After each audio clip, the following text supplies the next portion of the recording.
नमस्कार दोस्तों। आज दिल्ली के साफ़ सफाई से जुड़े मसले पे बात करने के लिए आपके बीच उपस्थित हैं। आप सबकी जानकारी में है और ऐसा पहले भी कई बार हो चुका है जब देश की कई सारी स्वतंत्र संस्थाओं ने ठीक है एक बार नहीं बल्कि बार बार भारतीय जनता पार्टी द्वारा चलाई जाने वाली एमसीडी को उनके निकम्मेपन की वजह से, उनकी अकर्मण्यता की वजह से बुरी तरह से लताड़ा है। आप लोगों के जहन में अभी भी कुछ वाक़ये पिछले तरोताज़ा होंगे, पर मैं याद दिलाना चाहूँगा कि 2014-15 से लेकर के अब तक लगातार कई एजेंसियों ने एमसीडी को जिम्मेदार माना है दिल्ली के अंदर होने वाली गंदगी के लिए। जैसे हाई कोर्ट ने नवंबर 2014 में कहा कि एमसीडी, बीजेपी की एमसीडी राष्ट्रीय राजधानी क्षेत्र में स्वच्छ भारत अभियान नहीं बल्कि गंदा भारत अभियान चला रही है। हाई कोर्ट ने इस एमसीडी को ऐसे ही एक और मसले में ये कहा कि आप दिल्ली के लोगों को मूर्ख बना रहे हैं साफ सफाई करने के नाम पर। अप्रैल 2015 की घटना है। 2015 जनवरी में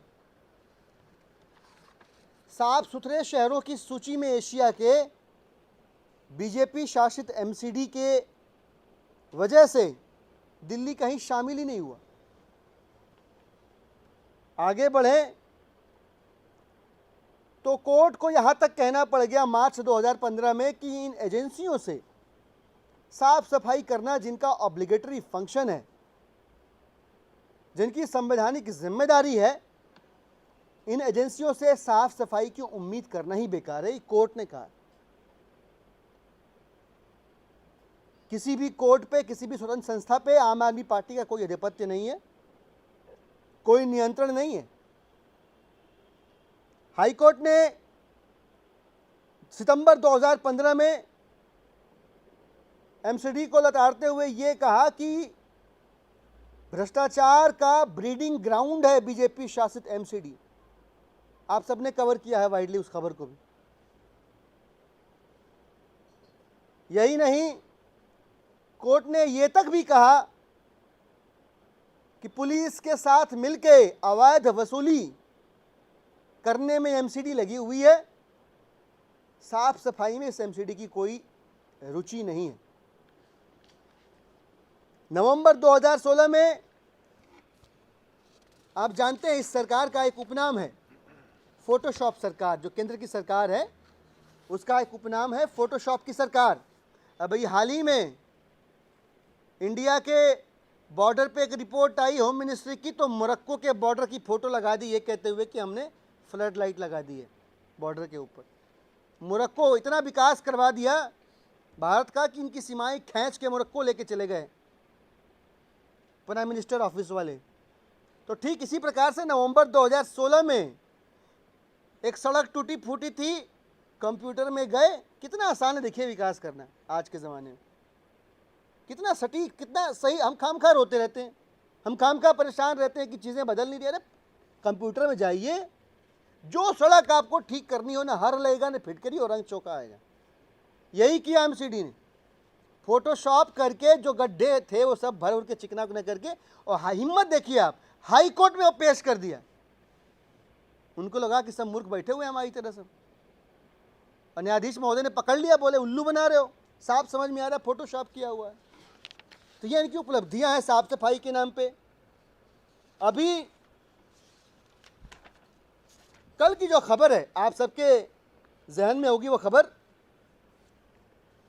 कि हाई कोर्ट ने एक बार फिर से बुरी तरह से एमसीडी को उसके निकम्मेपन की वजह से लताड़ा है। ये सारी बातें मैं आपको क्यों बता रहा हूं, उसकी एक वजह है, और वजह यह है कि चुनाव के दौरान भारतीय जनता पार्टी के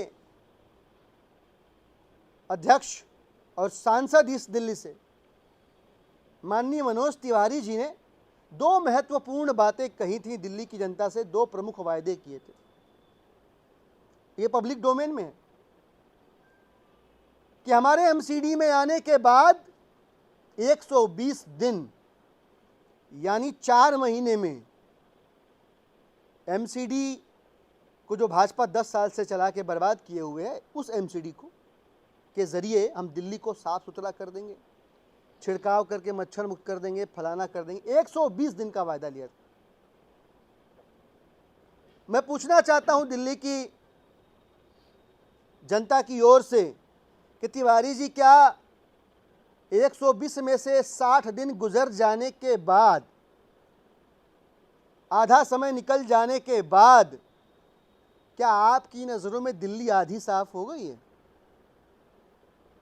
बड़ा सामान्य सा सवाल है, उम्मीद है इसका उत्तर मिलेगा। वायदे तो उन्होंने 120 दिन में बहुत कुछ करने के किए थे।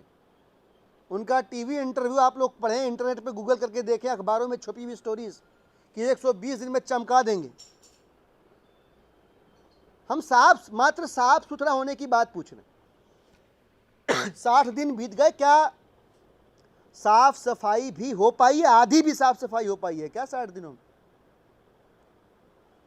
और इतना हुआ नहीं अभी कि भारतीय जनता पार्टी अपने कचरे की राजनीति खेलने फिर से तैयार हो रही है। सुनने में आ रहा है कि नॉर्थ एमसीडी में कर्मचारियों को उकसाया जा रहा है कि वो स्ट्राइक पे जाएं। इस पे भी एक वायदा किया था तिवारी जी ने। उन्होंने कहा था कि आने दीजिए हमें, और हम इस बार कहीं और हाथ नहीं फैलाएंगे, सीधे सेंटर से पैसा लेके आएंगे। याद है आप लोगों को? सबको याद होगा, छपा था भाई, अखबारों में छपा था, सीधे सेंटर से पैसा। हालांकि हमने उस पर काउंटर किया था कि ऐसा कोई प्रावधान नहीं है, पर हो सकता है तिवारी जी ने सोचा हो सब सैया भय कोतवाल तो डर काहे का, अपनी सरकार सेंटर में ले आएंगे जाके। कैसे ले आएंगे इसका तरीका ढूंढा होगा।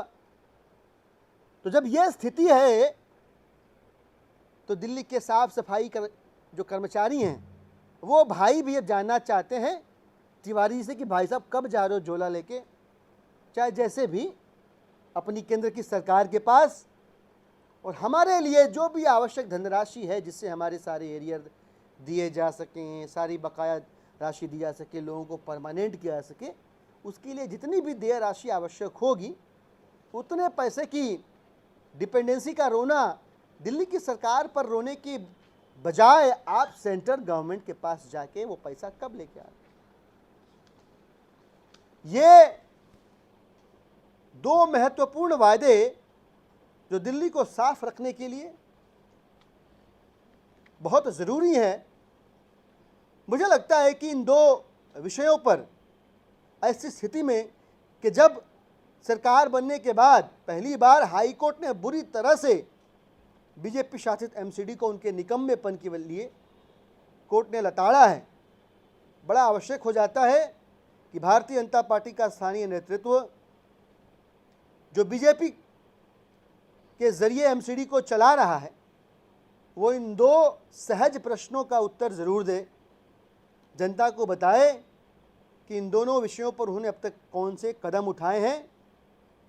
बाकी तो जो स्वतंत्र संस्थाएं हैं, संवैधानिक संस्थाएं हैं, न्यायपालिकाएं हैं, ये सारे जो कह रहे हैं एमसीडी के बारे में वो तो अपनी जगह पे है ही।